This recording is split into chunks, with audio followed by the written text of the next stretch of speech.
Tell me There when. go Mr. What's up, Curstin? Hey, how you doing? Good. How you doing? I'm It's this good. thing. Just chilling. How about you?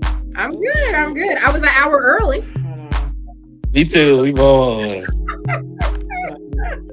What's up, you guys? I'm sorry, you guys. What's up, you guys? This your girl Diamond the Realist with Tainted Laundry Live and Uncut. We have our last episode of Acting Industry Talk, starring Miss LaToya Phoenix, Connor, and Curstin Andrews. We also have on the track our other co-host, Picasso, Mr. Nobody, aka Mr. Nobody. Y'all, I'm all over the place, but we finna get everything in order. Give me 1 second so I can let everybody know that we're alive. Give me 1 second. Let me get that shirt train going. Let me get that shirt train. If y'all want to get everybody's shirt going, we on it. Give me 1 second. Okay. We got putting everybody in all the 2B groups. Stop playing. This is our last episode because tomorrow is our director's industry talk. And we are done with season 5. Not bad, not bad. One segment.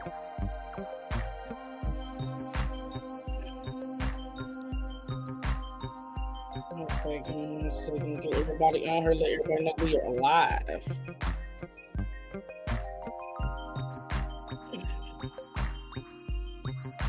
This internet's been just a vibe, lady. What's up, y'all? I see everybody popping in.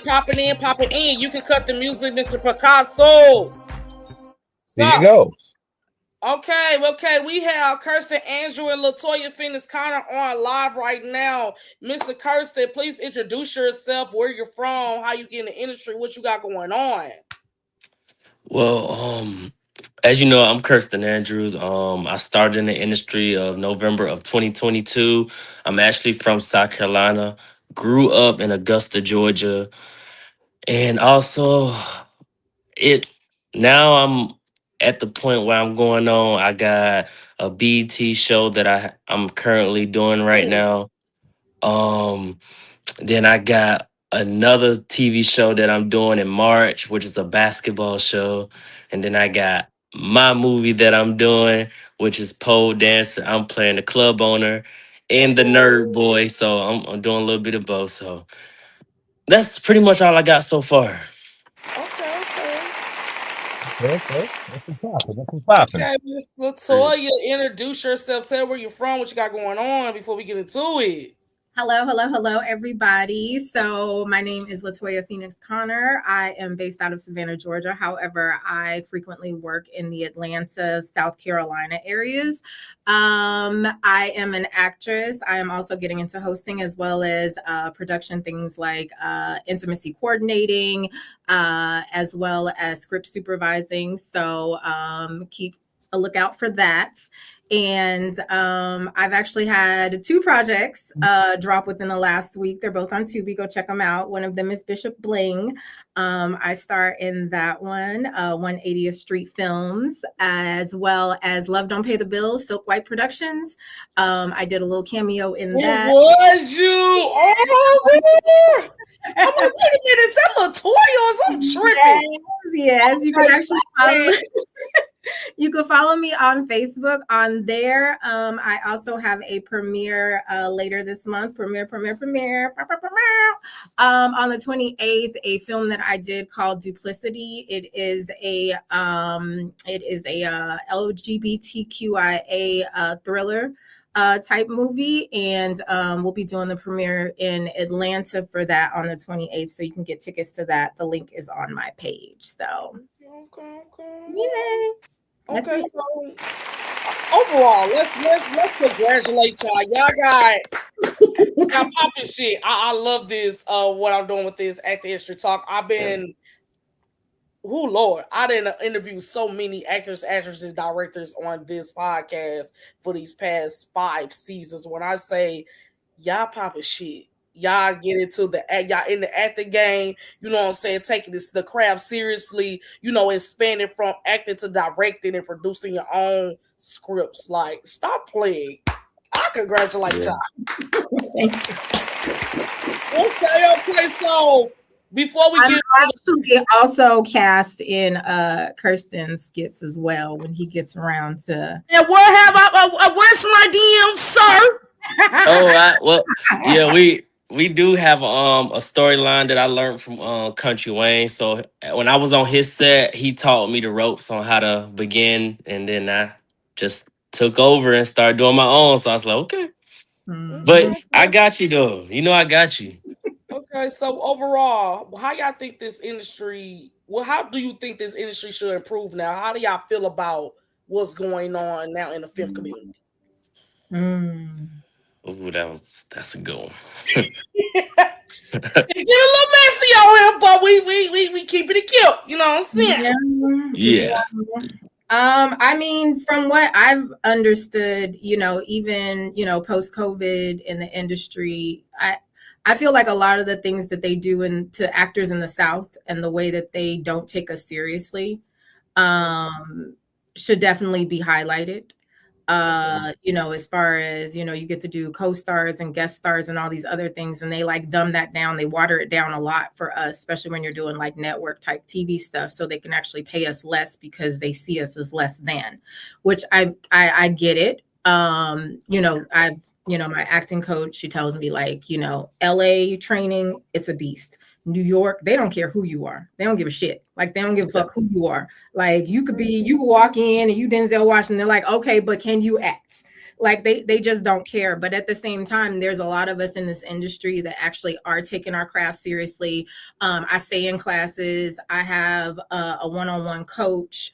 I'm my own manager, publicist, marketing, like all of that. Like, I travel 262 miles just to get to the area so I could do what I need to do and then turn around and put my mom, my wife hat, my everything other hat. So it's like there are those of us in this industry that are taking the craft seriously, that are doing what we need to do, that are showing up, that are consummate professionals, that are taking the things that we've done over the course of the last 15, 20 years of our lives. My personal background, administration, banking, administrative work, taking that work ethic and applying it to the industry. So I feel like that should be respected, and that should be compensated as well. You can easily, figure out who the dumbasses are, who the clowns are on set. And people be understanding that, and they still pick the dumbasses and the clowns, even though they got a large following. Right. They still pick the dumbasses and the clowns that don't promote. And Right. that's what I don't get about certain directors. I don't give a fuck what's going on. But at the end of the day, we are in here to make money. We're in here to engage. We're here to, expand our storytelling.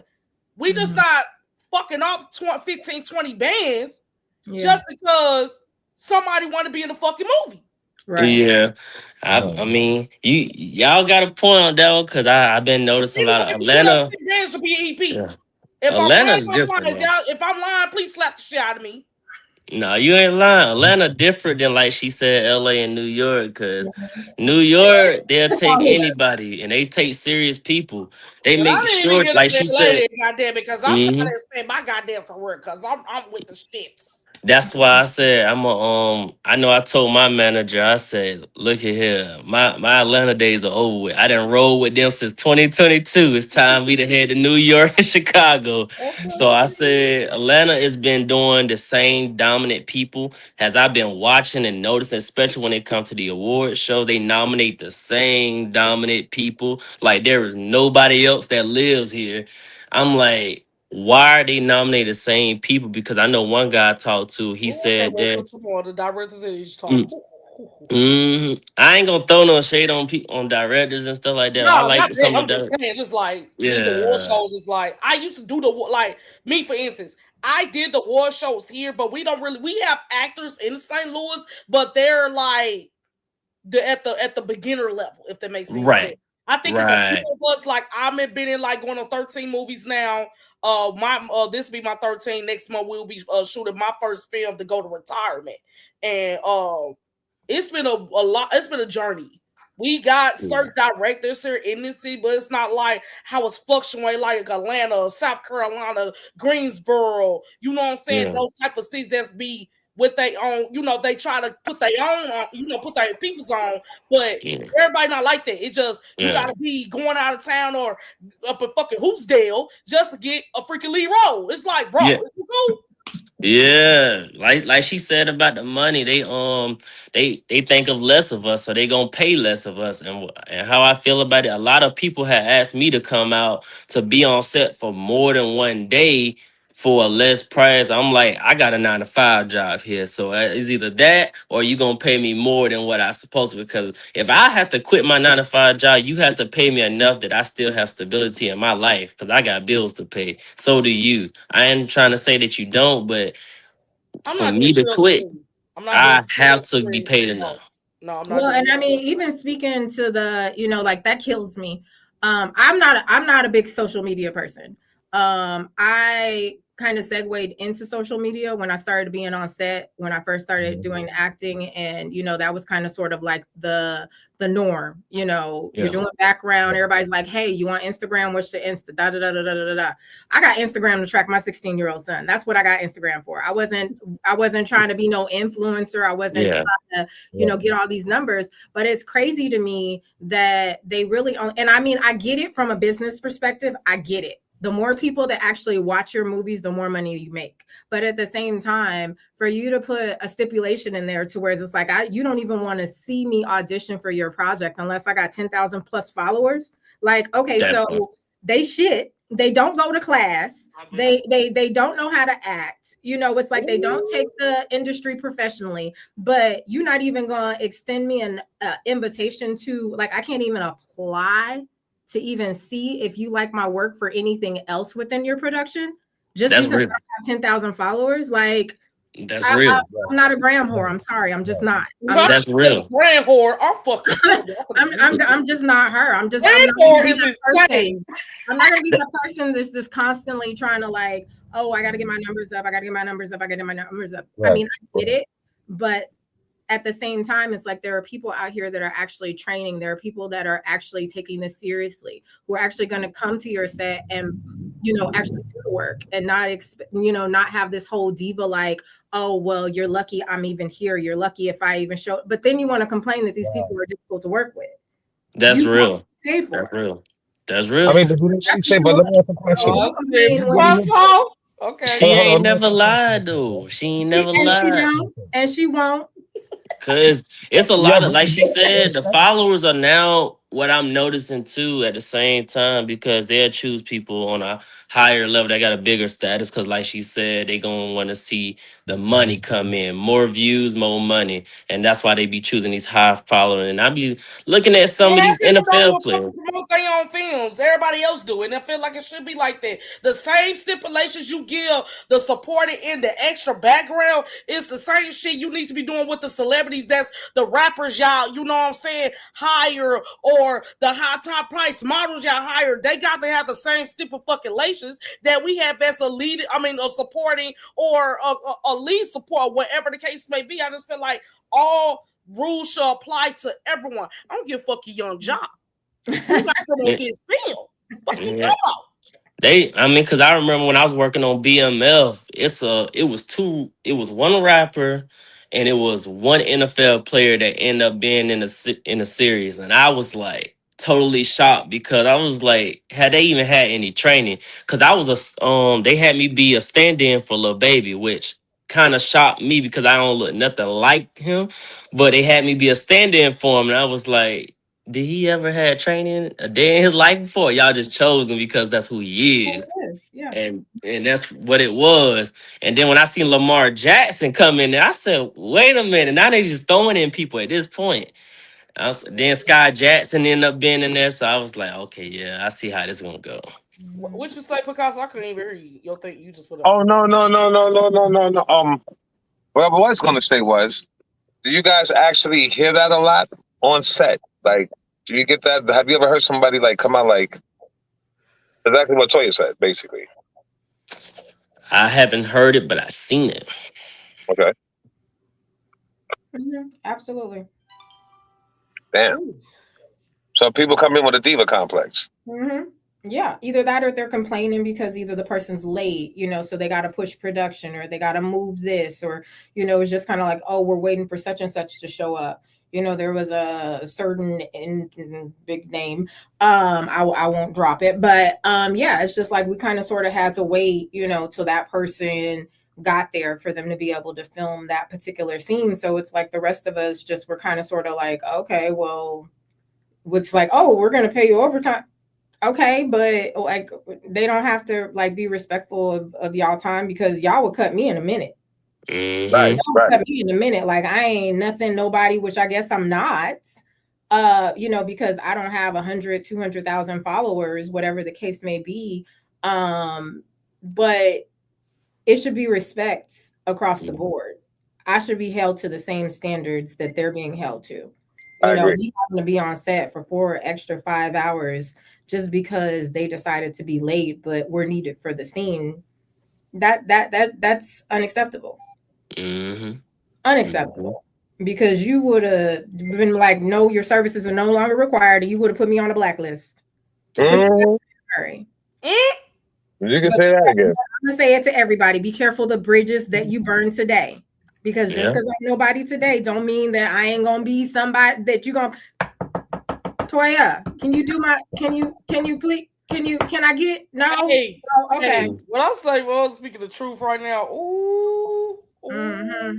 And one thing about a Scorpio, we might forget what you did, but we will never forget how you made us. Now Scorpios are crazy. Oh my god. No, because we really big on energy. We're really big on feelings. Like if you, I might forget exactly word for word, which I usually don't. I could play you back exactly what you said, like it's a tape recorder. But fact still remains. If enough time has passed, I'm still gonna get that energy. I'm still get that feeling from you of how you made me feel in that particular moment in time. And if you made me feel insignificant, like I was less than, like I wasn't good enough, like I, just because I hadn't leveled up to the level that the other person was on or that you were on, I'm gonna remember that. Right. Right. And I feel like in this business, there's enough. The field has expanded enough to where everybody is able to do their own things. It's not being gate kept like it used to when it was just Hollywood and New York, and they had these actors that they would build up, like right. They didn't have these actors, like these actors weren't people that actually came in and they were like, yes, no, they saw something within them and they invested money into them. They put those people, it's like, oh, we have this particular movie. All right, we're going to put you in these Taekwondo classes. We're going to put you in these, special effects classes. Like this is going to be like your 9 to 5. We're paying you to be in this movie, but at the same time, we're going to build a star. People don't build stars anymore. I think it needs to be a big change. I really want to. I ain't gonna really say too much, but it need to be a boot camp, like everybody in one particular. Like you got to pick this particular city, and we just had this big ass boot camp. I don't give a fuck where you at, all over the world.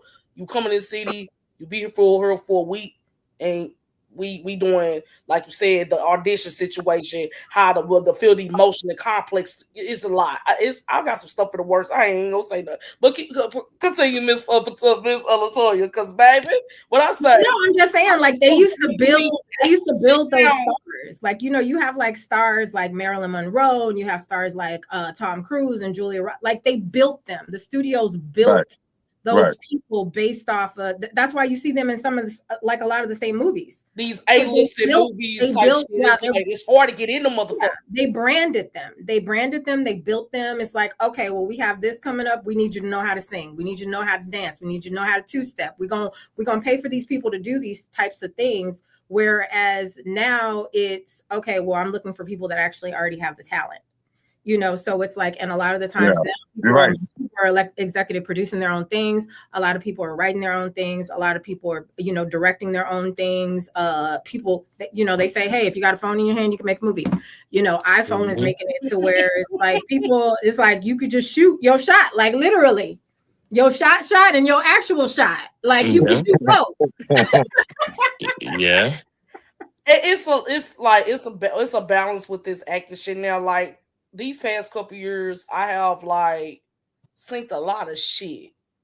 I understand if you not the best of the part of the role. It's just like you said. Some people, not gonna say names, it's just overall, just in general, because everybody does the shit. They keep recycling the same fucking actor with the same role in different productions and movies. It have to change. Well, hold on. Can I just say this much? You can't blame that on all the producers because guess what?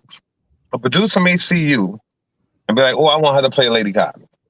Another producer may see and be like, "Oh, I want you to play this FBI agent." It's not like they're biting off of each other. It's just they see that. Guess what? Your perfection, your perfectionist or your style, so to speak, when it comes to being an actress, is something. Whereas, guess what? You would make a good person. You fit a good role doing this right here. I mean, a lot of times you would see people like get categorized or typecast, as they call it. Yeah. They get typecast as drug dealers. They get typecast as cops. They get typecast as the bitch, so to speak, stuff like that. No disrespect. They get typecast as so many things because guess what? It doesn't have to do anything that the producer saw before. Some producers do see what you do and they say, "I want that person."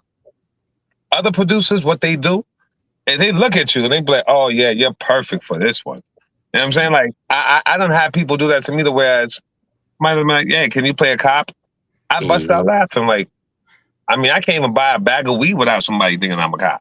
So then I had to tell him, "Yo, no, it's not me that's a cop. It's my brother who's a cop, and he's a Fed." But so whereas I'm like, I'm the one that look like a goddamn informant. yeah, but I'm the one that look like the fucking law enforcement.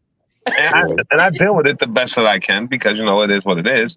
But when they give me these roles to play police officers, federal agents, and shit like that, you know what I do? I'll be like, you know what? Fuck it, I take it. You know why? Because all it's going to do is help me more with experience to even master the next role I get.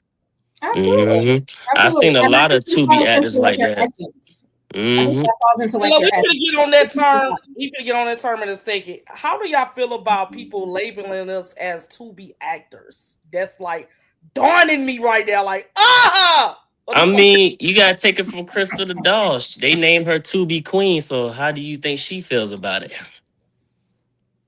I mean, what is a Tubi actor? Look, this is the way I look at it. Look, Tubi gets millions of views per day. Okay. Yes. So you could put me in a Tubi box all you want. Everybody has to start out somewhere. Right. And a lot of the actors, if you look back generations ago, a lot of their first works were either student films. Cameras weren't around as much. So they didn't have the opportunity to be as seen as we are now. So that, to me, that's kind of sort of like the playground. That's kind of sort of like where you go before like you level up. Like that's where you get your foundation, and there's a lot of crap on Tubi. A lot. Whereas you be like, nobody saw that. No, nobody saw that. At the same time, there are a lot of good things on Tubi. There are a lot of directors that I've had the pleasure to work with, or I have or I've been cast in their projects to work with here in the future. And I can tell that they are consummate professionals. The way that they run their sets, the way that they communicate, the way that everything is organized, outlined already. And it's just kind of like, oh, yes, I'm gonna love working with this person. So there are those people, that they are taking this seriously. This is their reputation, just like us actors. That they're like, this is my production company. I'm going to be that director. So, yeah, okay, fine. Yeah, you can typecast somebody into being like a Tubi actor, but at the same time, it's like that doesn't necessarily mean that you can hold me in that box either. I have a question real quick. Let me ask a question. Just what like the hell is a Tubi actor? Getting ready to get out of Atlanta. What? I said I got a question real quick. What the hell is a Tubi actor? A Tubi actor is a person that is like pretty much just in Tubi movies. Like you like, oh, okay, I saw them but you don't really see them nowhere else. Gotcha. Oh, it's like, oh, you're a Hulu actor. That just don't. It's just I don't know what's up with that Tubi shit. It's just like Dawn's. It just pisses me off. It's like, I mean, no. I can't even shade nobody for being a Tubi actor because most people can't even get on Tubi. They stuck on YouTube. So hello, say that again for those in the back who didn't hear you. Curstin, what? I mean, I say I can't even shade people for being a Tubi actor because most people can't even get on Tubi because they stuck on YouTube. So And like I It's said, like two people be knowing they million. fucking up too, and it's just I don't like when people rush production. Like if Mhm. you got this one script from begin, you need to have it. You need to go through with it. It's like it ain't no coming from that. Mhm. right. But like I said when I first started, Tubi gets millions of views a day. So it's like, how do you shit on that? You I mean, can't. please tell me how you shit on that. You can't. That's just people that just are always going to have something to say. You know, and I mean, I see people like, oh, this is my 8th movie on Tubi. Congratulations. Like, I am so happy for you. Me personally, like, I think what movies on Tubi, I think I only have like 2 movies on Tubi right now. Like, I'm not Yeah. necessarily keeping account to where it's like, okay, specifically for Tubi. No, I'm basing it like project wise, you know, the character, the depth, the artistry, the way that I'm able to portray a type of character. You know, and it's like I even well, at first I wasn't trying to like watch none of my stuff, but now I actually go back and I watch it, and it's like I critique myself. Me too. And you know, it's like, and that's the only thing that you can do is you can grow from that. You know, and like I said, actors back in the day, their stuff wasn't visual. So the stuff that they did, the mistakes that they made, you know, the lack of technique, it wasn't seen unless it was seen live because you went to plays or you went to, you know, showcases and stuff like that. But with us, it's like it's there for you to actually learn from if you actually take the time to learn from it, you know, and that's kind of sort of I see it. I'm like, oh, why she do that? Okay, that make that a note. Okay, yep, there go the eye flutter again. Girl, stop it with them damn eye flutters. You getting on my nerves. I'm grateful for Tubi. I'm really grateful for Tubi because I actually started out with Tubi. And that really helped me elevate because after I've been on so many Tubi movies, I end up being in a movie with Candy Burris. And then that end up on Peacock. And then that end up on Amazon Prime. Then I end You're a up peacock actor. exactly. And see, And that's then what I was about to say too. Because guess what? I'm not only on Tubi. I'm on Amazon Prime, I'm Apple on Amazon. TV. That's right. Well, That's right. I'm We on on Apple TV, Amazon Prime. YouTube, mhm, Deja Vu. Like I'm on certain networks. To whereas I don't. I would somebody say, "Oh, you're a Tubi actor." What the hell does that mean? I'm an actor. Like exactly. seriously, just a regular old actor. That's it.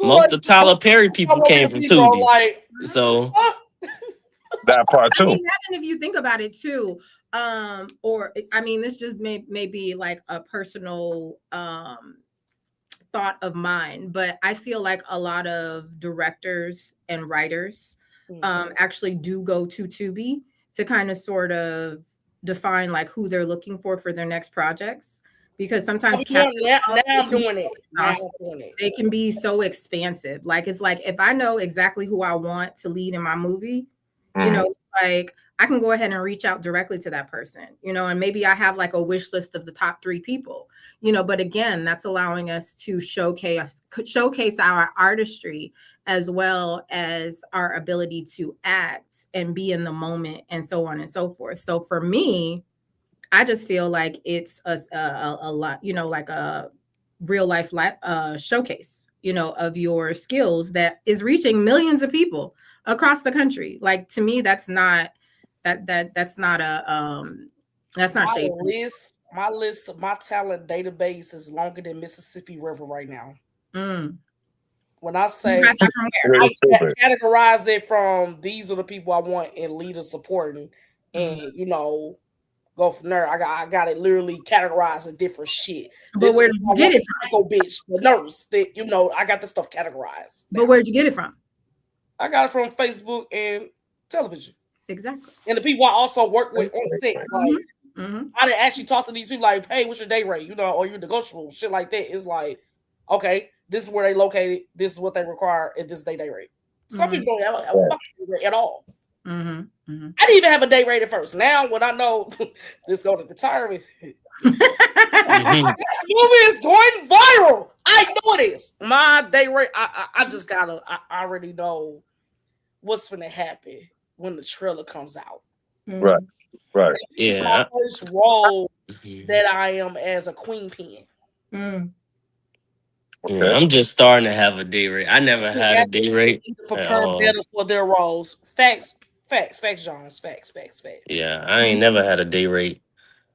I was so satisfied. I can just have an IMDb credit and I'd be happy. But not to sound funny, a lot of people are like People that. that's A lot not of people. speaking or people that have speaking roles. I feel because we still gotta pay for that shit. Hmm. So it's like But And it's not to funny sound. that actually, go ahead, Picasso. Oh no, go ahead, go ahead, go ahead. It's funny that you actually mentioned that because, like, when I first started out, people would be like, especially like my mom, she'd be like, "You ain't getting paid. What do you mean you ain't getting paid?"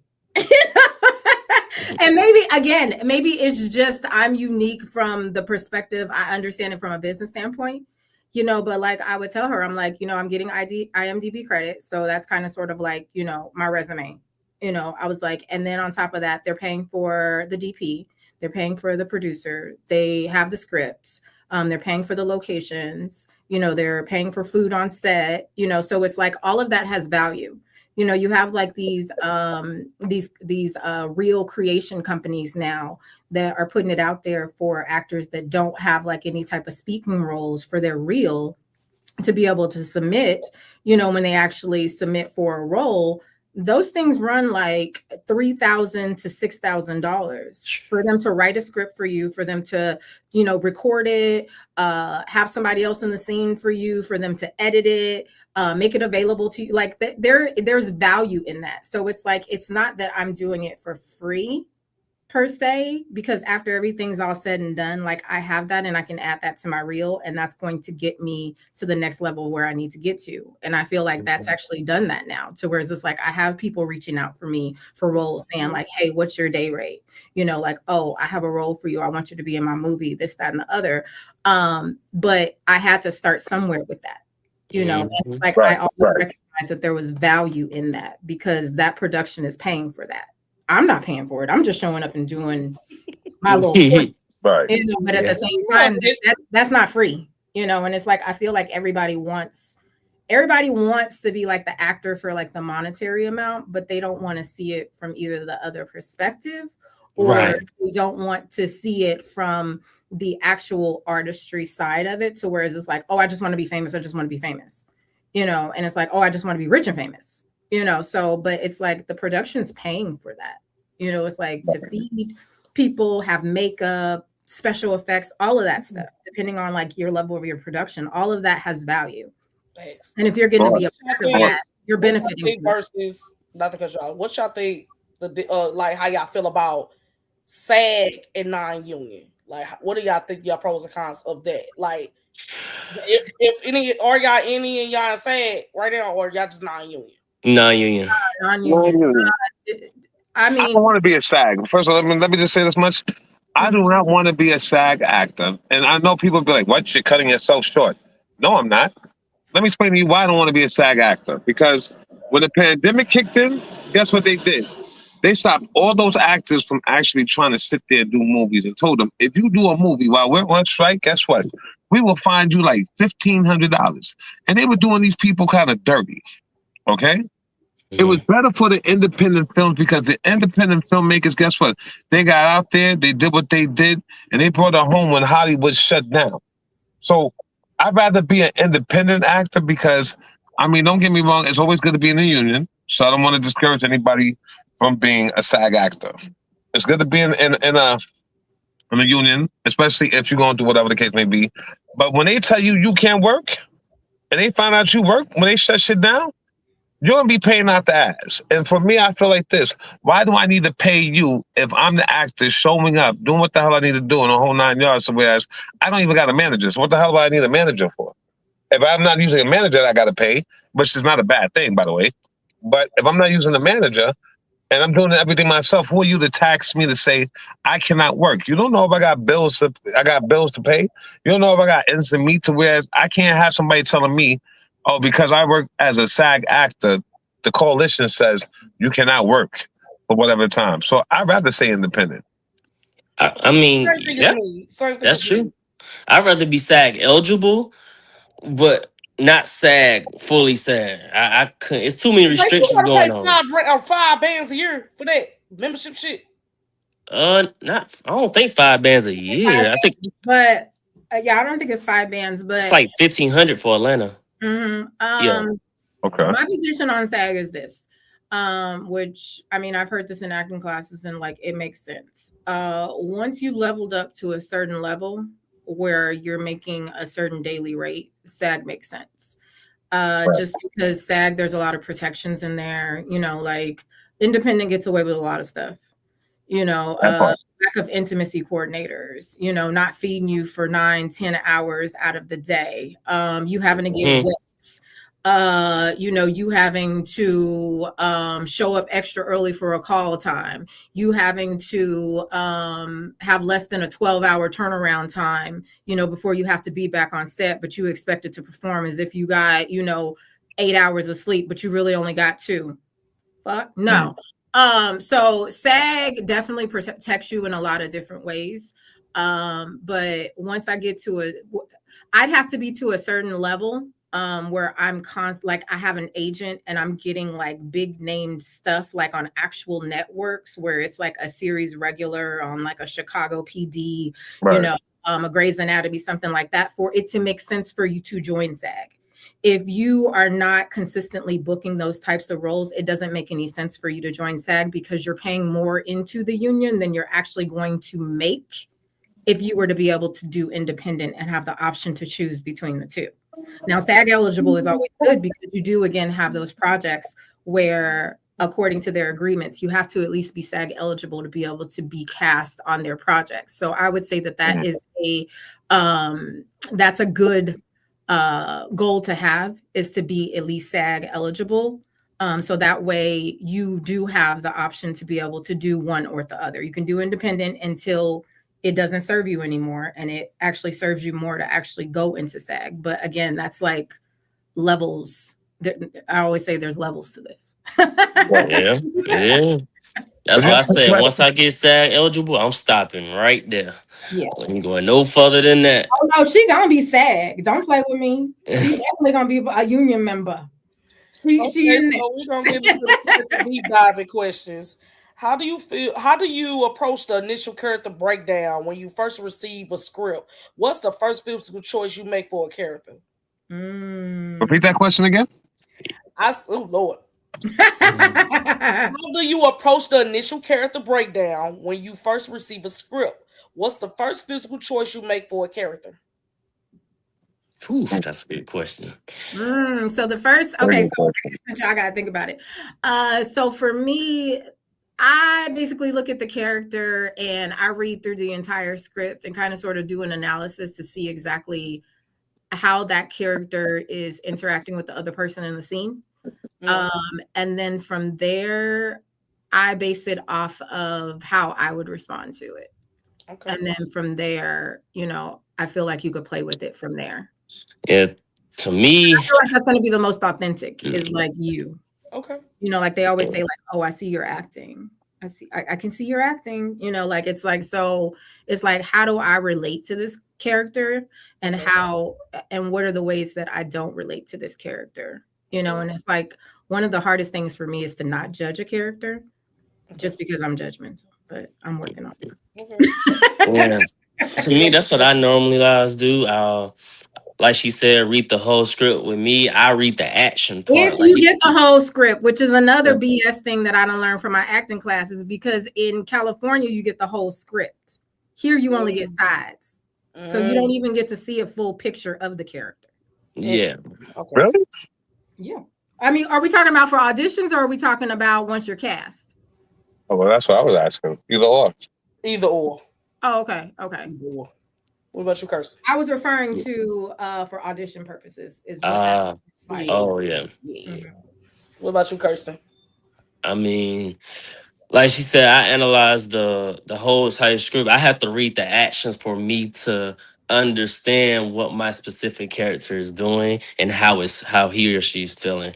Like, say if I'm doing like an emotional role and I have to cry on cue or something like that, I want to be able to know how is it saying, like, maybe I love you, something simple like that. It's a certain way I have to say it. I can't say it as if I'm just regular saying it. So I have to be able to read the whole script to know what the story is about so I can portray that role. And sometimes I do a little improv to add my own little taste to it sometimes. So Okay, okay. Okay. Okay, so we finna get into the challenging role question. Can you describe a role you played that require you to, yeah. Can you describe a role you played that require you to overcome a significant personal or creative challenge? And how do you prepare for it? it that one is when I first started. That role, it was a gangster role, and it was crazy because when I first got into the industry, November 2022, this guy came to my job and I was working at Walmart at the time. He asked me, did I want to be in a movie? Because that day before I said I always wanted to be in a movie because I looked at the TV and I saw Kevin Hart. I said, how much do you actors make? So he came to me and said, yeah, I want you to play my role as a gangster. And I looked at him, I said, what? I said, I don't even do that in real life. So how can I portray something I'm not? So he said, that's the part. That's the thing. You got to act there. I said, how? I don't do this. And so I looked at the script. When he gave me the script, I tried to play it as a gangster. I portrayed it. And Elijah Lamar, I don't know if you know him or not, but he Yeah, I know a tried lot. to You know, help me with it. Me and him went back and forth with it. And he was like, no, you got to say it like this. You gotta say what a street dude would say. I said, you you know, talking to like, the wrong I'm not person. that type of nigga. What Yeah, I'm not what that the type of street dude dude. say? So I tried it. How do you And say that it? was my first time looking at a strip because I never seen one before. That was my first time. And for me to remember everything that was in that script, it was about 2 or 3 pages. And I remember word for word what it was. But I couldn't act it as if I was a gangster. So I tried to prepare myself because I knew when somebody saw me play that role, tried to portray that role, I knew they was gonna try to cast me for another gangster role. So what I did was I looked at all these street Tubi movies to see how these gangster roles was Oh my played. So Why it got I to be looked a street Tubi movie though? Why can't you just say I looked at a lot of street movies? that part. I looked at a lot of street movies. My specific character was Jamal Goodward because he get a lot of street roles. So I just looked at him and see how he portrayed it. Then probably about a couple months later, I ended up getting casted for the same exact thing. So I said, you know what? I'm about to do it this time. So I looked at the script. I said, get him the sides, give him the script, whatever. So I looked at it. I prepared for it. So I asked my cousin, because my cousin is street. Since he know the street terminology and all that, I said, help me with this. You know this. So You a he whole helped me through street. it. When I tell you, when I got on the set that day, I was a street dude. I was a total street dude. You would never know I was that kind, sweet person ever again. And that's how I've been getting gangster roles ever since then. Since I start noticing that, I say, you know what? I'm going a different route. I don't want to do no more gangster roles. That's all they see me as. Then I end up being somebody love interest. Then they cast me for that out through my whole life. Then I said, I don't want to do that no more because they keep casting me for the same thing. And now I'm just variety of everything now. I do a lot. Okay. Okay. Latoya. I mean, I think that's important. Just touching on what he, I was actually talking to a co-star of mine on a project, and as far as like getting typecast, which I mean, I've heard from acting coaches, hey, typecasting can pay your entire career. Like you can live your whole career, have a whole career based off of being typecast, which I think kind of sort of goes into your essence, which I think Diamond, you said that we're gonna go into here shortly, but I'd probably say roles that I find the hardest are, and again, that's me not judging the character, are women that are portrayed as weak. And I don't know why that's such a struggle for me to relate to. But if it's, something whereas like, you would choose your child, a man over your child, or drugs, or any type of crackheads, or begging to some man, don't leave, this, that, and the other. Like, I love you. Like, I have a problem connecting to those type of roles. Oh, That's I just interesting though. and that's where I need to get out of judging the character and just kind of like dropping into it. But I don't know if it's my upbringing. I don't know if it's just my personality, just the person that for some reason I can't understand the mindset of people that do those types of things, and because of that I then can't it's not authentic when I try to portray those types of characters. As far as preparing for them, I don't have to prepare for them, because generally when I see that that's the type of character, I will either decline the audition, or I just won't apply for the role at all, just because I know I'm not going to do where I am right now in my craft. I'm just not going to, it's going to be a waste of time for me as well as for casting to watch that, because it's not going to come off as authentic. Okay. Yeah. All right, we're going to go into this memorization question. What is your personal process for memorizing lines, and how do you ensure the dialogue remains fresh or not? Let me go back. What is your personal process for memorizing lines, and how do you ensure the dialogue remains fresh and not just recited? Who want to go first? I don't want to like be the one like I'm just like taking over the. Run that back one more time. I said, wake up. Trust me. Wait, trust me. I'm awake. I'm sorry. That went in and out. Say that one more time. What is your personal what? Oh Lord, what is your personal process for memorizing lines, and how do you ensure the dialogue remains fresh and not just recited? That's easy. Listen, you want to memorize your lines? All you got to do is get somebody to practice with you, right? Or if you don't have nobody to practice with you, go get your phone and one voice read the other person's line, and your voice you read your line. Now that whole scene is recorded. All you got to do is just keep listening to it. It'll start to sink in your head and in your brain. When you show up on set, because some people, they may need a little bit of a training course on how to actually learn your lines quickly. You get on set, you get everybody who's in your scene. First thing y'all do, everybody pull out your papers if you don't know your shit. Once you pull out your paper, guess what? We're going to run through this 5 to 6 times to make sure this is done. That's what the hell we're going to do. And after the 5, 6 times when it's done, this is what else we're going to do. We're going to run through all that, and then guess what? Put them papers away, because we don't need it. After the 4th time, you should already have known your lines. Okay. The 5th and 6th time, you're right, like 5 times, you should be in your head, embedded in your head. It should be. It should be. You should get a feel of what to do, how it should be said, everything else like that. I mean, let's be real about this. If I got a paper with my lines on it, and I got you in a scene with me, we go over that 5 times, guess what? The next 2 lines is easy, because those next 2 times when those lines come in, we ain't got to do nothing. Okay. We don't need no paper. We don't need nothing. It's embedded in your memory to where, guess what? How can you forget your lines? But that's my method. Okay. What about you, Curstin? I mean, like he was saying, that going over with people, I only done that probably about twice in my lifetime, going over the lines with somebody, because I'm usually doing it by myself. And the way how I do that is I would take partial of the script that I have to remember, and I would just go over that specific part and try to remember that part. And then after I got that part down, I will go to the next part and remember that way, and then I'll put it all together. And sometimes it only takes me about 5 to 10 minutes, depending on how many pages it is.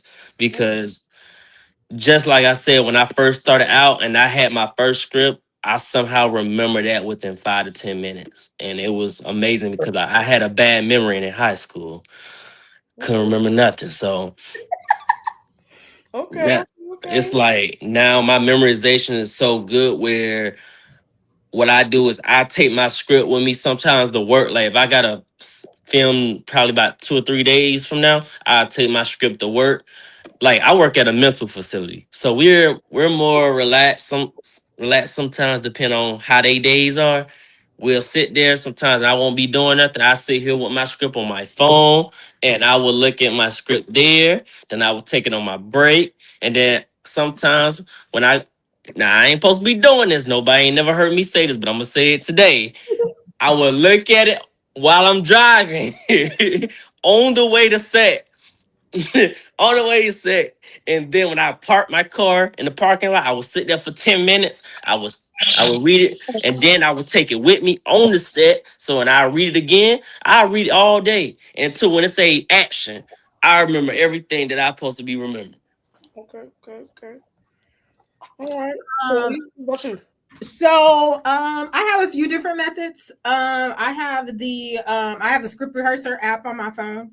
And that's just because traveling from Savannah to Atlanta, I'm in the car a lot.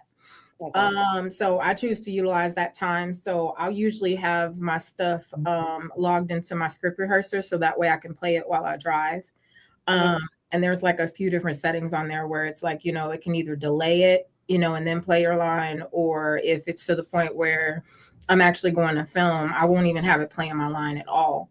Let me know that app, please, because I be needing, this new film that I'm doing next month. Oh my god, I need it. It's like it better. Even though I wrote it, just sometimes I'll be like, yeah. But yeah, I mean, it's really cool. And I mean, you can actually record your voice because the AI voices are trash. And for, it might not be for other people, but for me, it's distracting. So what I'll even do is I'll either have my son, record the other person. I'll record his voice as the other person's lines. Or if like we're doing a table read or something like that, I'll record the table read. And then that way I'll actually put that person's voice that I'm actually in the scene with. I'll actually play that into it while it's recording. So I'm literally rehearsing with that person. While I'm actually in the car, but I don't need that person to like schedule time to do that. I mean, that's one way that I do it. Also going back to writing it down. I have like either a shorthand where either I'll write like the first letter of like each line and just kind of sort of do it like paragraph by paragraph or maybe like scene by scene, depending on how much dialogue it is. Like if it's a whole monologue, I'm going to do that monologue. I'm going to break it down into like sections. And then throughout the day, like while I'm doing other stuff, I'm running that section into my head. And then once I have that memorized, I move on to the next one. And then I'll like play until I have like the whole thing memorized. And I'll do the same thing by scene as well, to where it's like I can hear the other person in my head, or it's like I know there's a line in there. And it's like, okay, I'll pause, wait for theirs, and then I'll run mine. And then I'll just try to do it faster and faster and faster until like I don't even have to like think about it. Okay. We're gonna get to this continuity question. How do you maintain emotional consistency and performance continuity across multiple takes over a long production schedule? My brain is just locked in. So I noticed I'm very analytical and I'm very I can be repetitive things. Like if something is out of whack, I can kind of sort of notice things. So I'm usually, and that's why I'm looking into like getting into script supervising. Okay. Just because like I could read something and then it's like, okay, if something's off, I'd be like, no, you didn't have that last time. Or, oh, no, like the script says that. I had one production where they didn't give a shit what was in the script no more because I said, well, the script says too many times. Hey, that's gonna be hilarious. Everybody just fucking said improv the whole movie. Y'all already know what the fuck is saying. This is what the fuck need to happen. That's what I'm saying. I said, so if y'all just want to improv it, just say improv. But I mean, I thought we were trying to make sure that it was adhering to what the writer wrote, and it's like certain things. And that's the thing, like, and that's another thing that like I recognize. It's like, okay, just because it's this particular scene doesn't necessarily mean that something that we're going to do in this scene isn't referred to in another scene. So that's why the continuity really makes sense, because it's like, okay, if we say it's black in this and somebody actually literally says it's black 3 scenes from now, but we just improv in it and we just say whatever, like people nowadays, like you could record stuff, you could rewind, like everything, like, and they will drag your ass, be like, oh, well, they said this in this scene, but then over here, like, because people always got to have something to say about something. Like social media has made everybody a judge. Oh, baby, when I say them Tubi, never lie.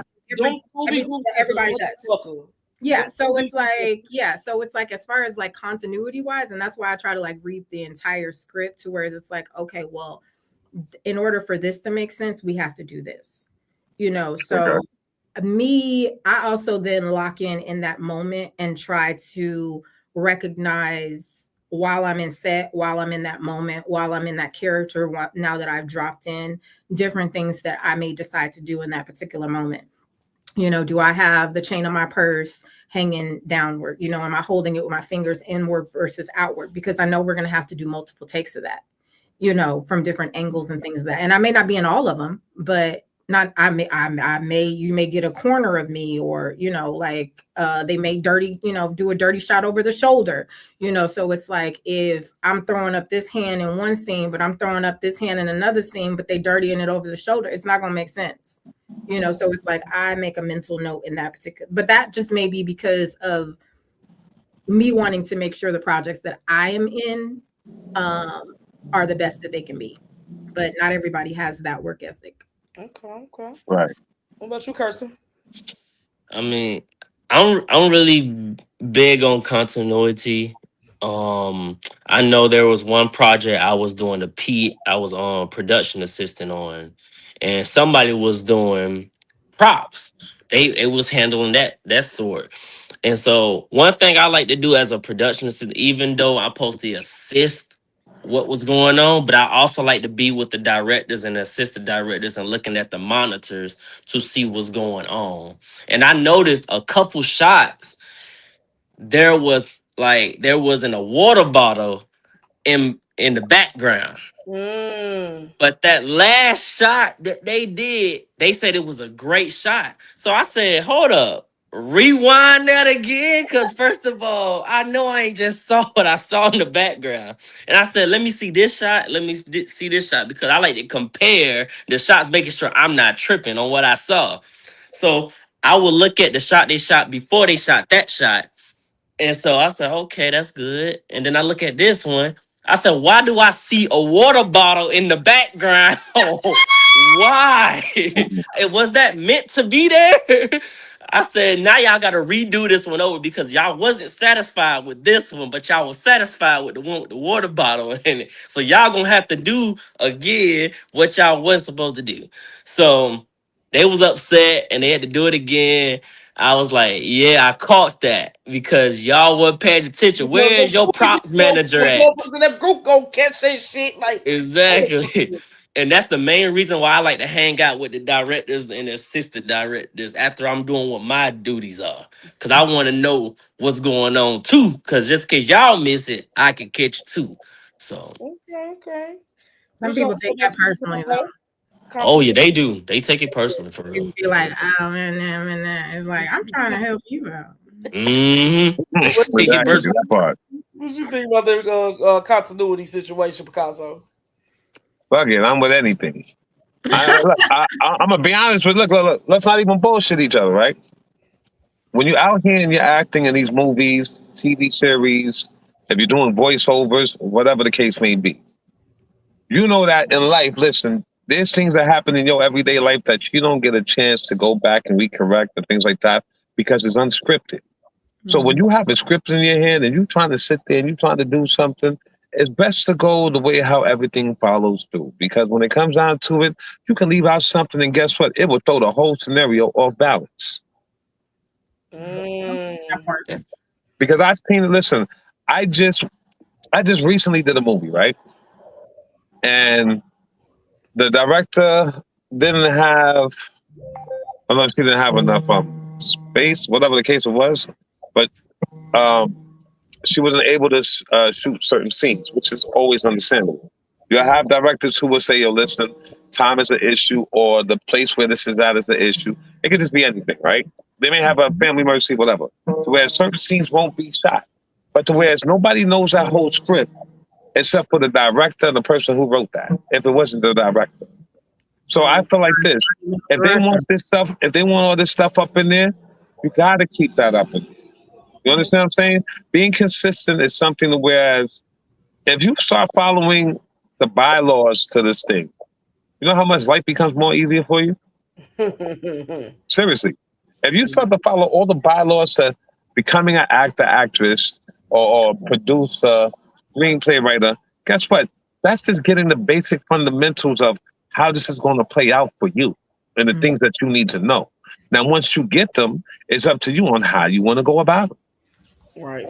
Because once you get the knowledge, you can do anything with that. Okay. And nobody can take that away from you. That part.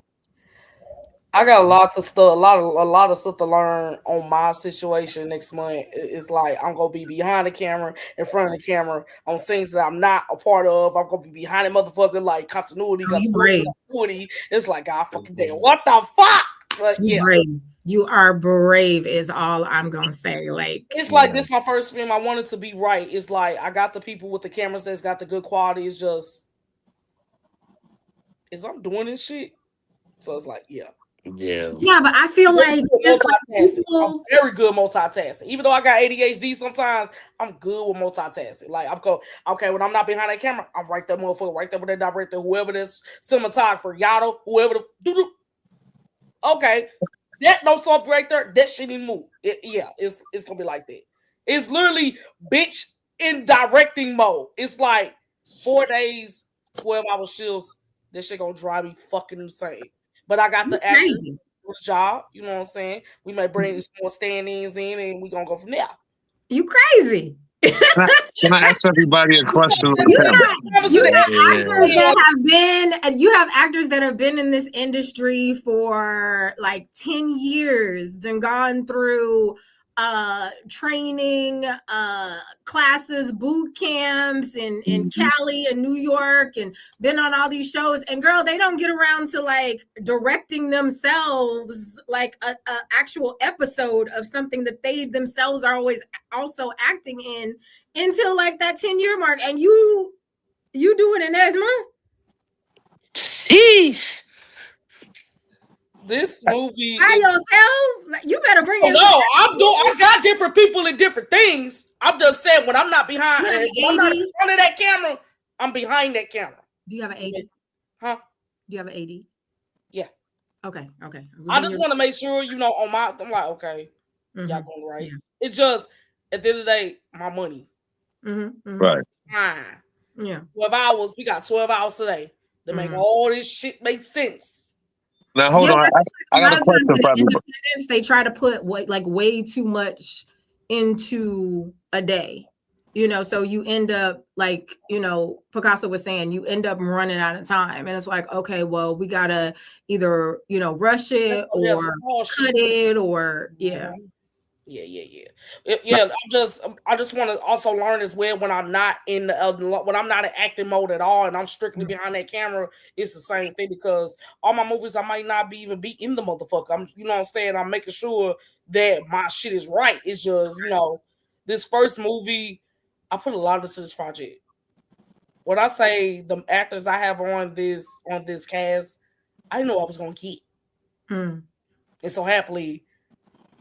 I got what I asked for. So it's a lot of stand-ins, it's a lot of goons, it's a lot of warehouse shootouts. It's a lot going on. And it's like y'all can hear me, tell my story.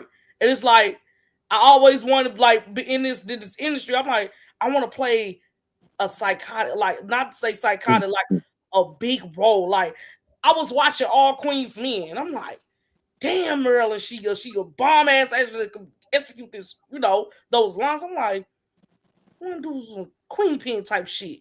I don't know. It's just everybody's so drawn into that. It's like, okay. Now I'm doing the queen pin role, and it's like, I'm gonna act like her. Okay, I got a question for everybody on the panel, right? Real quick. What movies are y'all in that may be out right now that everybody can see?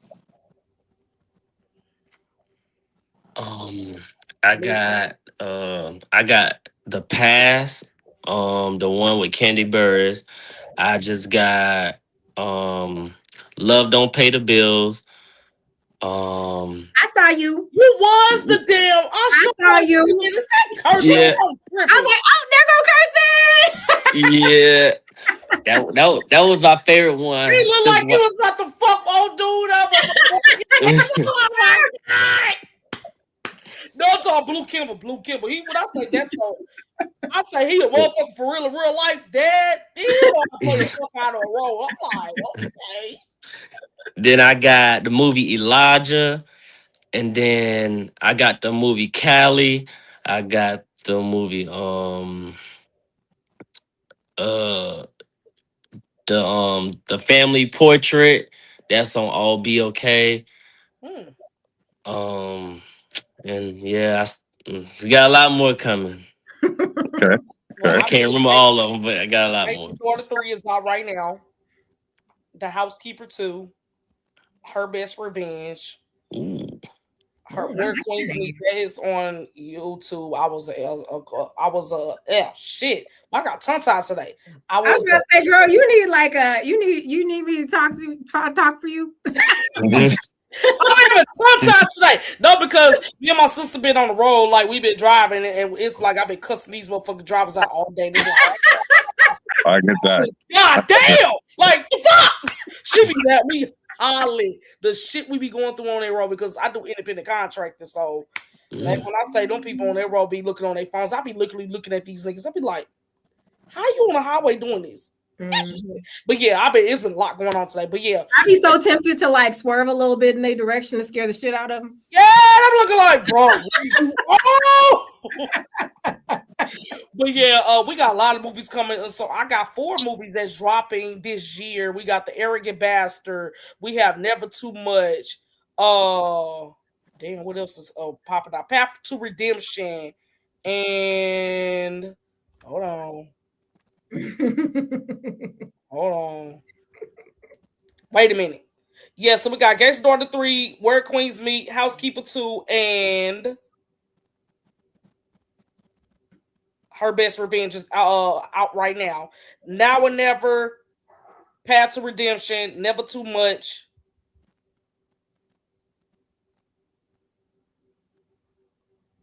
I think that's the only 3 that's coming out. 3 or 4. One of them motherfuckers. All Queens Men. We don't know what the hell going on with season 5. Christian Keys and Tyler Perry to get that shit together. I don't know. But yeah. But overall, we're gonna be shooting The Go to Retirement, Domestic Violence, and Unborn Jealousy, and The Price of Love 2 this year. Okay. And what about you, Ms. LaToya? LaToya is in Domestic Violence. The Clock That T. Stop playing. You know. Yeah, so I will be showing up in Domestic Violence, later this year with, Miss Diamond the Realist. But as far as things that are actually out already, it would be Bishop Bling that just dropped on Tubi. Love Don't Pay the Bills. Broad Day with Man Robinson. What else?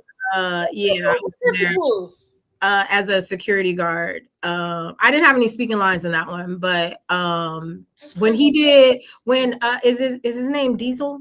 Who's the Kamal Diesel? Yes, when he was doing the talk in the kitchen area about us having to like get it together and all of that. Yeah, I was in that scene. I'm trying to think. Crooked Suits is going to be coming out soon. I forgot about that one. Yeah, It's Showtime is already out. What else? Incredulous is also on Tubi, as well as Amazon Prime. Duplicity's coming out. The premiere is on the 28th of this month. Y'all got a lot of shit coming out. What's working, man? I love it. Mm-hmm. I forgot about the 2 Boosie movies I did. I probably got at least 7, 8 more projects that are going to be dropping just this year alone, not to mention what I'm currently have on my board to film, which is about 15, 16 more projects. So she's doing the same thing. I forgot the 2 Boosie movies that I did. Twins and the football movie, Little Saints. Those are the 2 movies. Should be coming out this year. John the movie, shot by Jordan Marcel or Fool with a Camera. That I was also in that as well. That came out about a year ago. Well, yeah, late last year. So I think that's on Tubi as well. What about you? It is. Oh man, listen, I'm in everything. That's it. I'm in everything. Whatever you think about, I'm just fucking with y'all. Nah, seriously. Movies out Oh, now. Pretty Girls Kill, Felicia Geechee Rivers. That also came out. Pretty Girls Kill. Yeah. They've reigned in there. But yeah, sorry to cut you off. I forgot about that one. Oh no. You got. Listen. I'm not just a regular actor.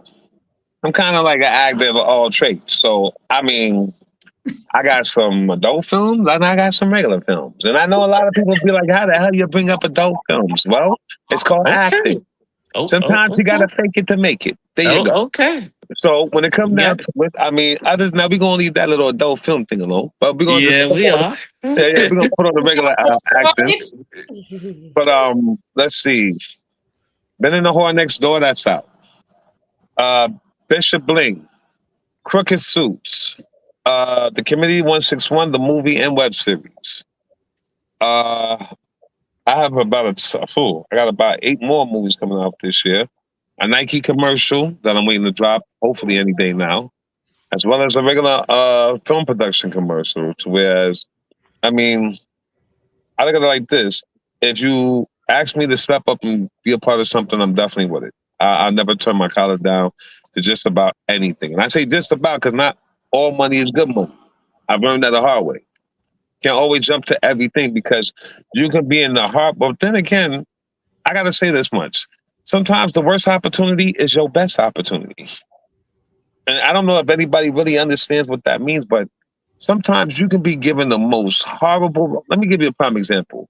Like in the movie Belly, the guy who wore the glasses from, I think it was Minister Society, he was trying to fuck up that role so bad. And he even said out his mouth, he said he brought the bottle cap glasses. He did all this other shit. He tried to fuck up that whole role in the movie Belly. And come to find out, it made him an iconic icon for that movie. So even he said that was his worst role. So even your worst role can be your best role, depending on how you flip and flambe that sucker. Because for me, I look at it like this. You can put me in there. Oh, and I'm sorry. Something deeds. Diabolical. Thank you. Diabolical. That's right, girls. I blame.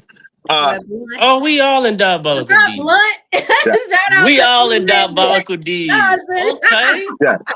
So whereas, and you'd be surprised because I mean, with a lot of these movies that I'm in, I wind up not realizing I'm in a lot of these movies with people I've already worked with, people I'm cool with, people who are go-getters. And I mean, show up, show out, no matter what.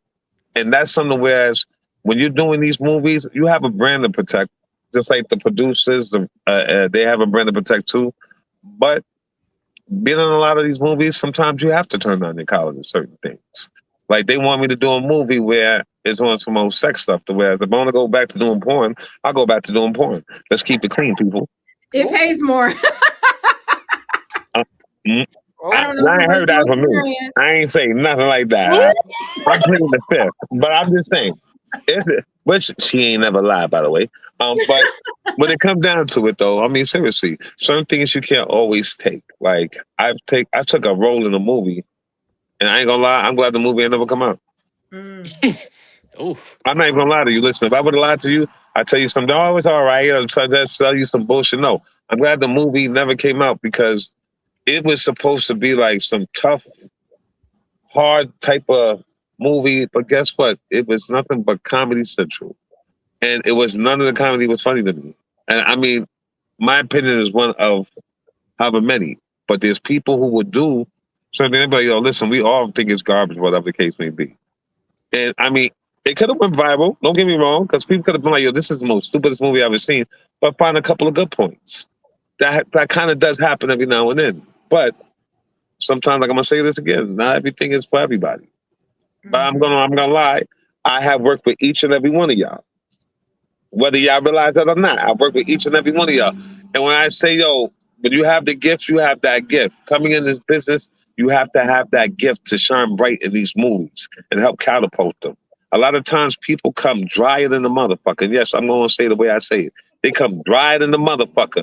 No spunk, no excitement, no nothing to whereas who brought the dead person? You know what I'm saying? Like no disrespect, but I mean, if the shoe fit, it's your size. So if that's what you're bringing to the set, a lot of times, maybe it may not be for you this particular movie because not every role is for everybody.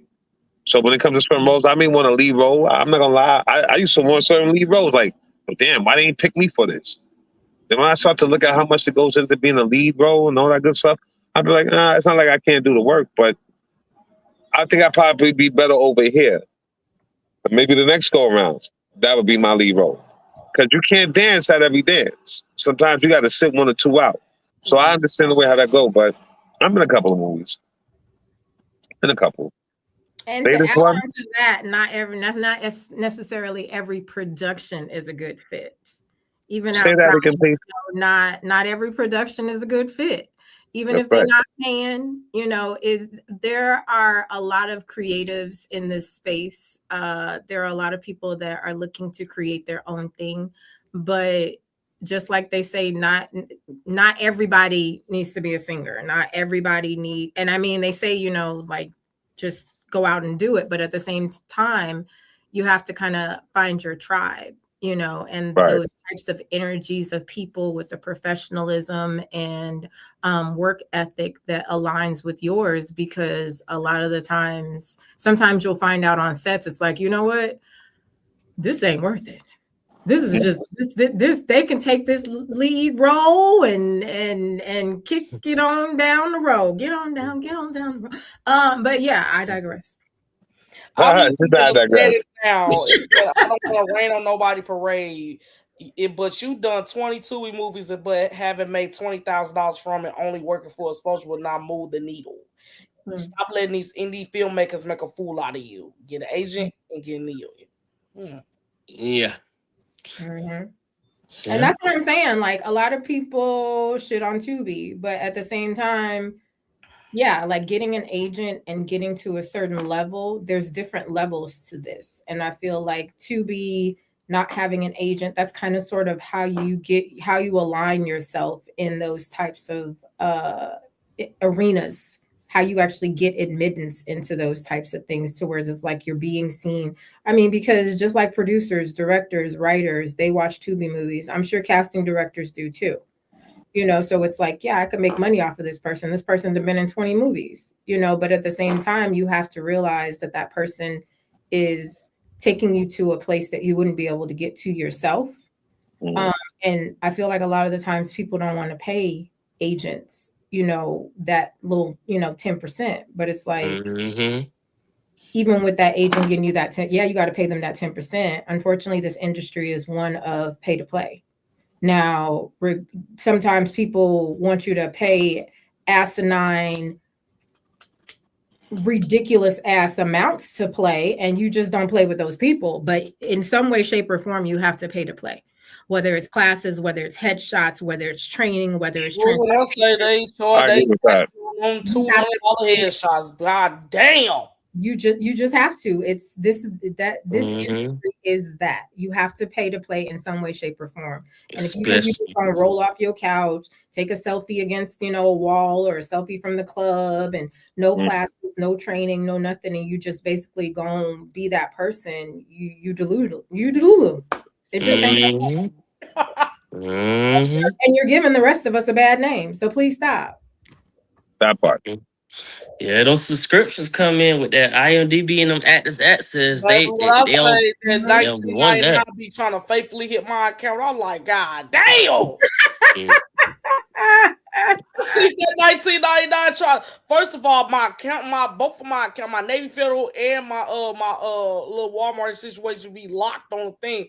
They be forcing that 1999. If that would decline, it go to the other account. Why don't you do the year? Isn't the year cheaper? Yeah, the year is cheaper.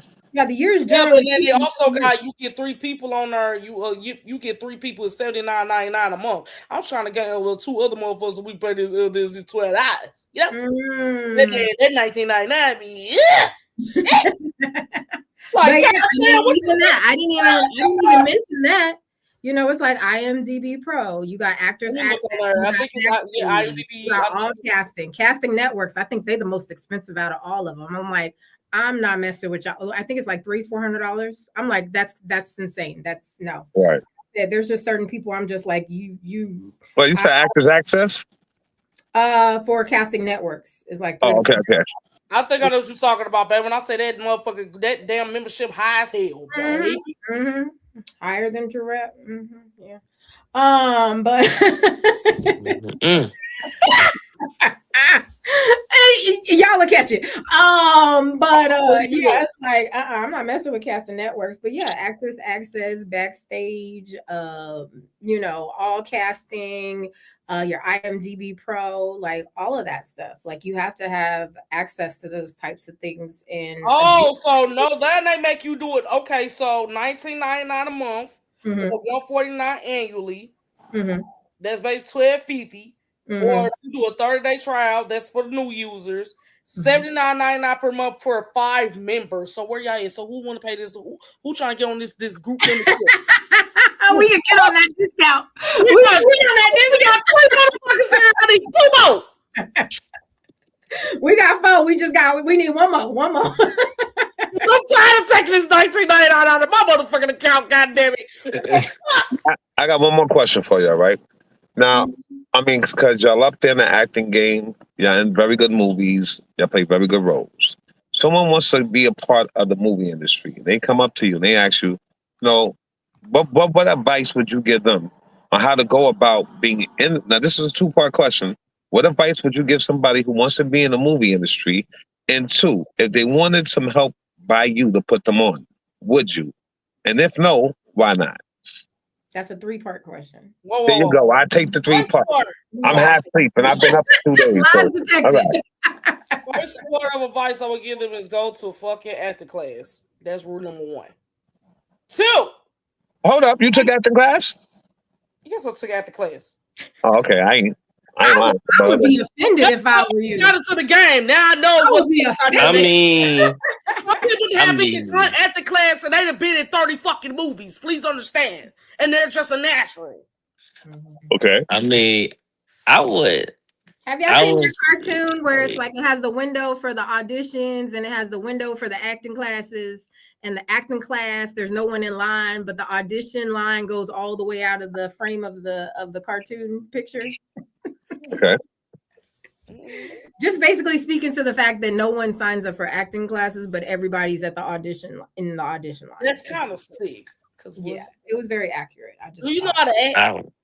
Have you even been in front of a mirror and try to recite a line?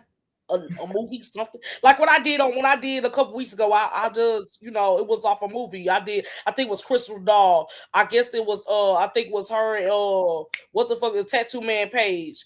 I guess it was a paternity situation. Like, what the fuck was that movie called? Let me go on there and look.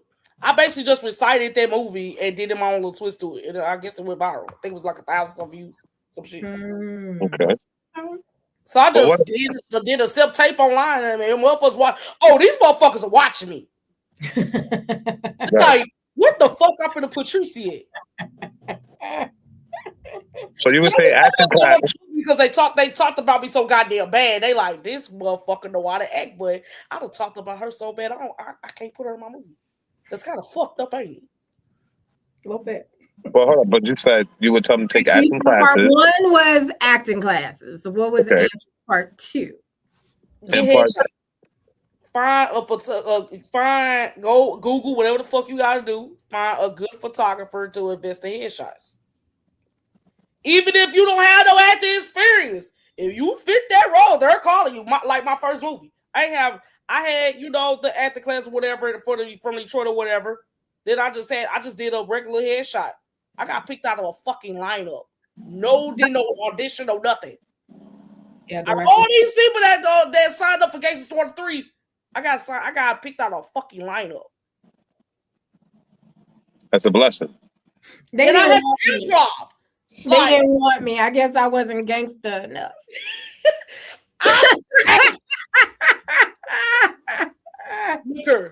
When I say I looked at Gangsta Story 4 the other day, when I say, oh wow.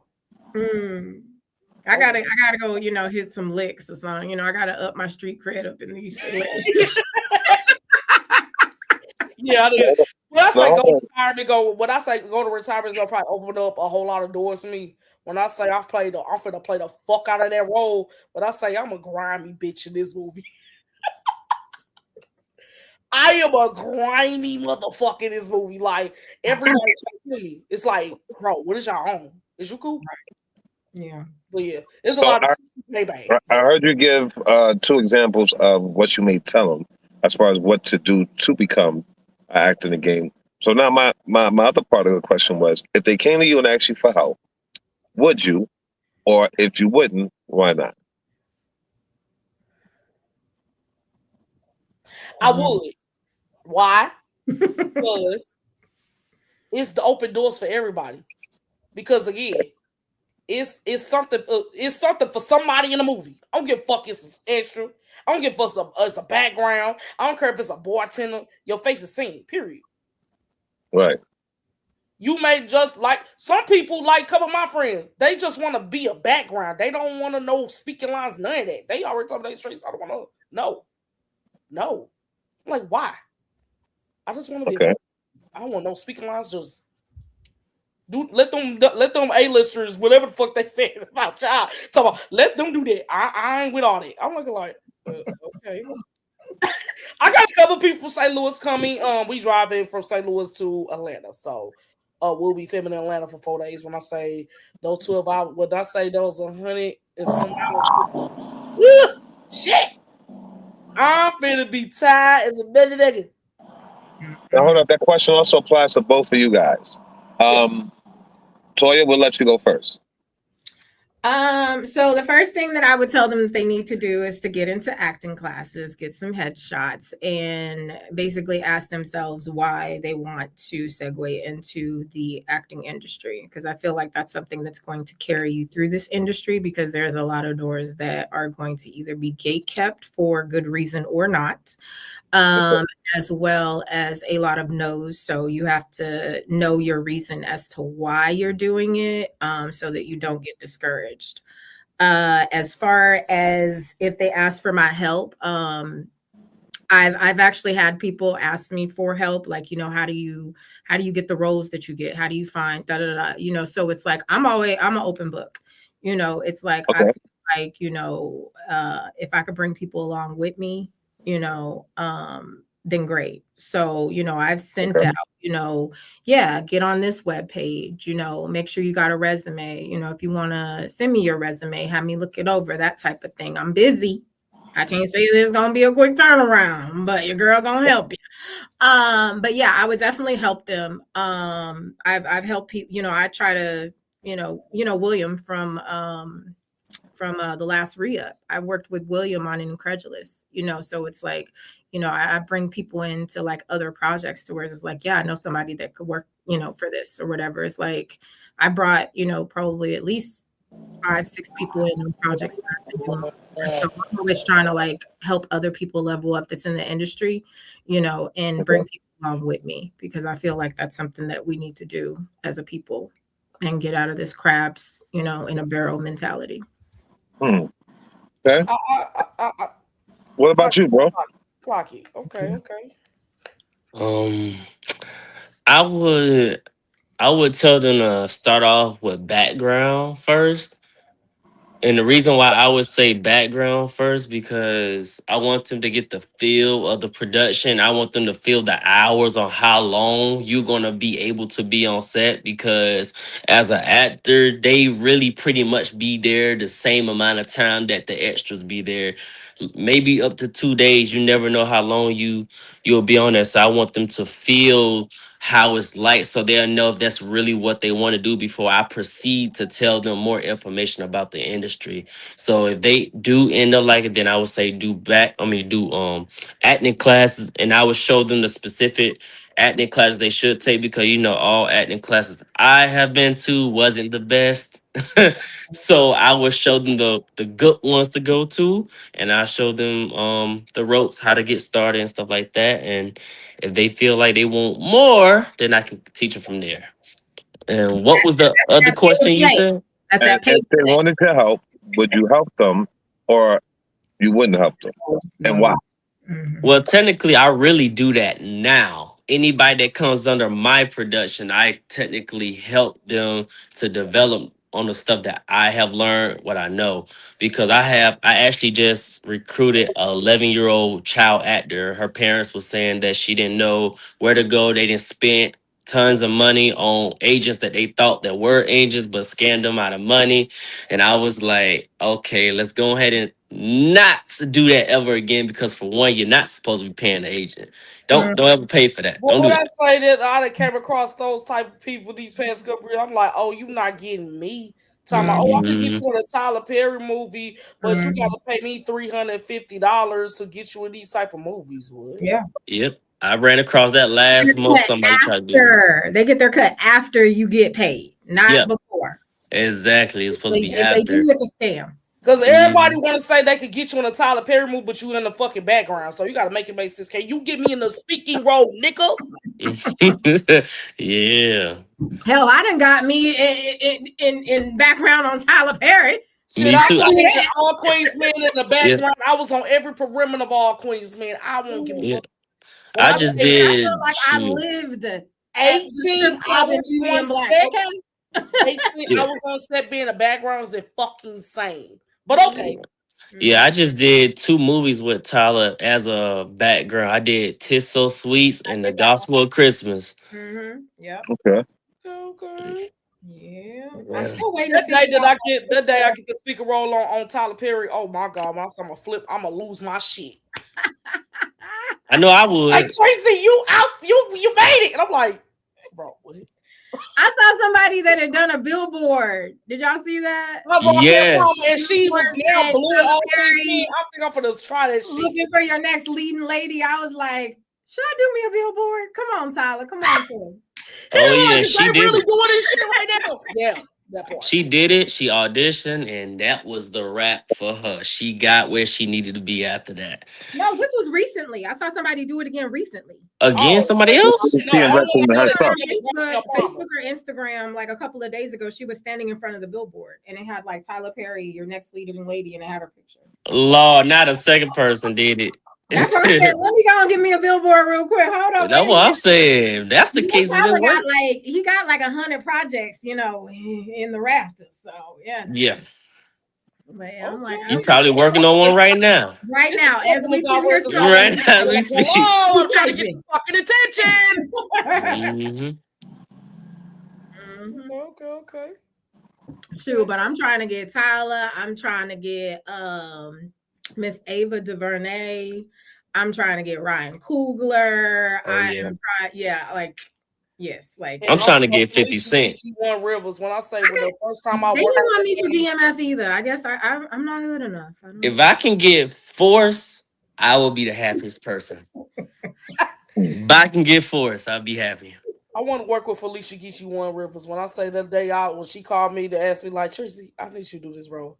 I'm a jump. When I say that lady been in the fucking game so long.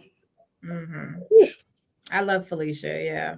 I think last time we did the Pretty Girls Kill premiere last month, December. It was the weekend of December 19th. We did it in South Carolina, but yeah, she's amazing. I love working with her. When I say I've been following that lady since I was like young, I struggle to work with that lady. Me and her talk. I could just like, can you put me in a movie? Really, Trace? I'm like, I want to audition. I'm gonna be a brat about it. I want to audition. Yeah.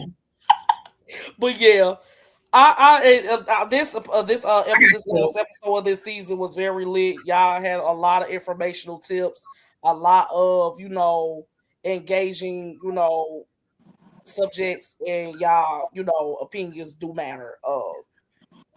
Everybody is in this industry for engagement, also to make money. Like I want to make the acting shit. I want the acting to pay my bills. Like I'm on it. And now I'm getting to the, already I have wrote 16 scripts already.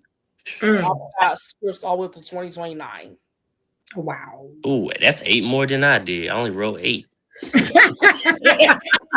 Like sometimes I'll be straight, don't be doing shit. Like I'm a night owl. I'll be up to like 4 or 5 o'clock in the fucking morning. Because some be doing because we like, you why the fuck are you up? I didn't go to bed till 8:30 this Exactly. morning. I am a night owl. I be up. Like 5 o'clock is early for me. I be trying to get my stay up, but it's like, bro, I'll be go there sleeping till like 2 or 3 o'clock in the evening. Like, bro, this shit gotta stop. But yeah, I got a lot of movies that is making. I think my range of these movies like down to $1.5 million. They execute all these movies. I think my popular movie that every female has said would be my girls' night out movie. Okay.